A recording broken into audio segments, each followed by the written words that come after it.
नमस्कार, जय श्री सिया राम। प्यारे दर्शक मित्रों, आज हम जानेंगे यदि आपकी जन्म कुंडली में ये योग बन रहा है तो अवश्य आपका डबल मैरिज होगा, यानी कि 2 विवाह के योग होंगे। पहला मैरिज है वो सक्सेसफुल नहीं होगा, वो जानते हैं। उससे पूर्व मेरा निवेदन है, मेरे चैनल को सब्सक्राइब कर दीजिए और वीडियो को ज़्यादा से ज़्यादा शेयर करिए और कमेंट में जय श्री सिया राम लिखिए।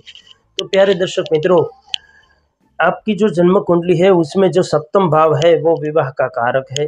ठीक है, यदि सप्तम भाव पीड़ित है और सप्तम भाव का मालिक सप्तमेश जो है वो छठे, आठवें या 12वें भाव में बैठा है तो अवश्य आपका डबल मैरिज होगा। पर इतना याद रखें, सप्तम भाव पीड़ित होना चाहिए और सप्तम भाव पे किसी भी शुभ ग्रह की दृष्टि नहीं होनी चाहिए।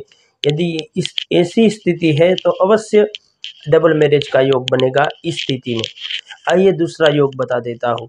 यदि लग्नेश जो है वो लग्न में ही हो और अष्टम भाव का मालिक सप्तम भाव में चला जाए तो ये योग जो है उसमें भी डबल विवाह का योग बनेगा।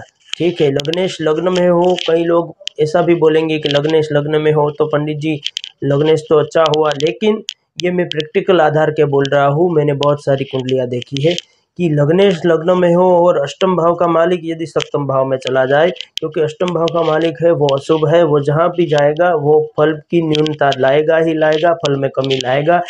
इसलिए अष्टम भाव का मालिक यदि सप्तम भाव में चला जाए और सप्तमेश पीड़ित हो, सप्तमेश पीड़ित हो, ध्यान से सुनना, सप्तमेश पीड़ित हो तो अवश्य आपका डबल मैरिज का योग इस योग में बनेगा ही बनेगा। और सप्तम भाव में किसी भी शुभ ग्रह की दृष्टि ना हो तो अवश्य ये योग बनेगा।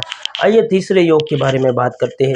यदि आपका जन्म कुंडली में लग्नेश छठे भाव में और द्वितीयेश यानी कि दूसरे भाव का मालिक छठे भाव में हो जाए, दोनों छठे भाव में हो जाए तो अवश्य आपका डबल मैरिज होगा। ठीक है, और सप्तमेश पर एक किसी क्रूर ग्रह हो या क्रूर ग्रह की दृष्टि हो तो अवश्य, या सप्तमेश पीड़ित हो किसी भी तरह से तो अवश्य डबल मैरिज का योग होगा।